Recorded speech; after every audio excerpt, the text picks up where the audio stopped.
దేవుని నామానికి వందనాలండి.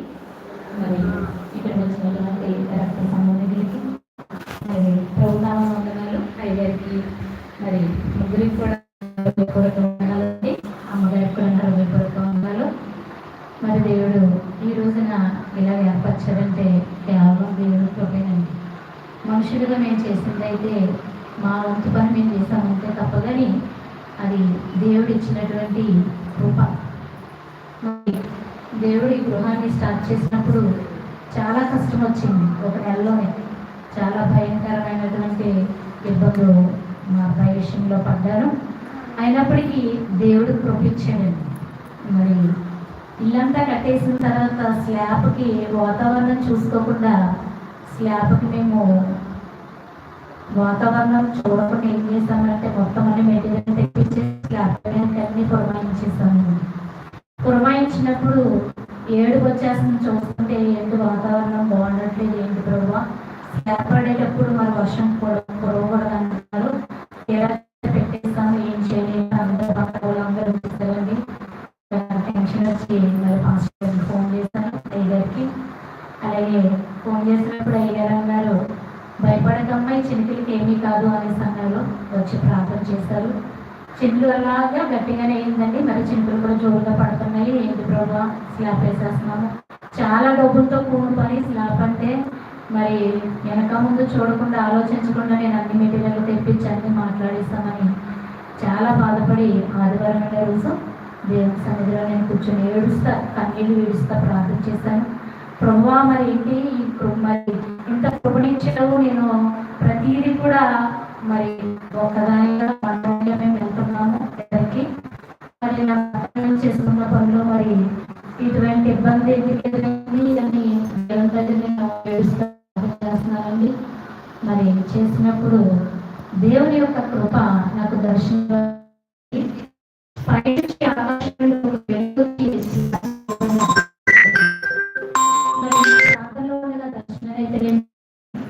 చూసిన తర్వాత అది 3 రోజులు తుఫాన్ అన్నారు. ఆ 3 రోజులు మరి నేను ప్రార్థన చేసుకున్న దర్శనం చూసినప్పుడు ఒక వెలుగు వచ్చి పెద్దగా చేతులు చాచి స్లాబ్ మీద నిలబడినట్లు నాకు దర్శనం కనబడిందండి. కనబడిన తర్వాత ఆ రోజు సాయంత్రానికి చినుకులు తగ్గినాయండి. అసలు ఎలా ఉందో స్లాబ్ అంటే అస్తమాను రావడం, చూడడం, ఎక్కి చూడడం, పట్టుకుని చూడడం, ఎలా ఉందని నేను కంగారు పడ్డాం. పాస్టానికి చేశాను, దాని కూడా చేశాను. అని అన్న పరిస్థితి ఇది.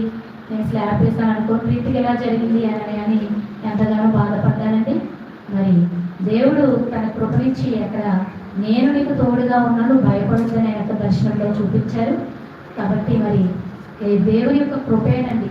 నేనైతే కట్టలేదు, నాకు తెలిసైతే నా పరిస్థితులు బట్టి ఇబ్బందులు బట్టి మరి ఈ గృహాన్ని నేను ఎలా కట్టానంటే నేను సేవలోకి వచ్చాకే కట్టాను. నేను నించు సంవత్సరంన్నర 2వ సంవత్సరం జరగబోతుంది. సేవలోకి వచ్చిన తర్వాతే అసలు గృహం అంతకు ముందు ఎన్నిసార్లు తలంచినా అది జరిగేది కదండి. అసలు ఈ స్థలంలో నేను ప్రేయర్కే కడదామనుకున్నాను. ప్రేయర్కే కడదామనుకుని ఆలోచన చేసి ప్రార్థన చేసుకున్నాను.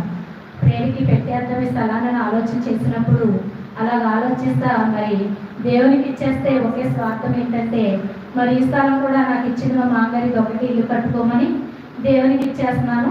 తర్వాత నాకు పిల్లలకి మరి ఎక్కడ కట్టుకోవాలి ఏంటి ఆలోచించినప్పుడు మరి కరిచెగూడు గ్రామంలో కూడా ఒక సెంటున్నర స్థలం కొనడం జరిగింది ఉందండి. అలా ఆలోచన చేసినప్పుడు ఆ స్థలం అయితే సరిపోదు నాకు, పిల్లలతోనూ నాకు ఇల్లు కావాలి ప్రభు, ఎలా ప్రభు అని నేను అలాగా దేవుడిని మరి జ్ఞాపకం చేసుకుంటూ అడుగుతున్నాను. అడిగినప్పుడు దేవుడు నాతో ఒకటే మాట్లాడారు, నీవు నాకు ఇస్తానన్న స్థలం నాకు వద్దు, నువ్వు గృహానికి ఏర్పాటు చేసేసుకో. నేను ఒక చోట నేను ఏర్పాటు చేసుకోబోతున్నాను, ఆ స్థలానికి నేను పంపిస్తాను, నీవు నాకు ఇస్తానన్న స్థలంలో గృహాన్ని నిర్మించుకనేసి దేవుడు ప్రవచనం ద్వారా నాతో మాట్లాడారు. ఆ మాట్లాడిన తర్వాత ఒక గృహమే కాదు, నీకు 2 గృహాలు నేను ఏర్పాటు చేస్తున్నాను, ఒక గ్రామంలో సేవ చేయబోతున్నాను దేవుడు నాతో మాట్లాడారు. మరి ఆ మాట్లాడిన రీతిగా మొదటిగా తలాంచకుండా ఇక్కడ గృహాన్ని ఏర్పాటు చేశాను. మరి నా భర్త మరి కష్టంతోనే ఏ విధంగా కూడా కాదు, దేవుడి యొక్క మరి దర్శనాన్ని బట్టి కూడా దేవుడు తనని నిలబెడుతూ నడిపిస్తూ తన మరి జీతం మీద లోన్లు పెట్టుకుని మొన్న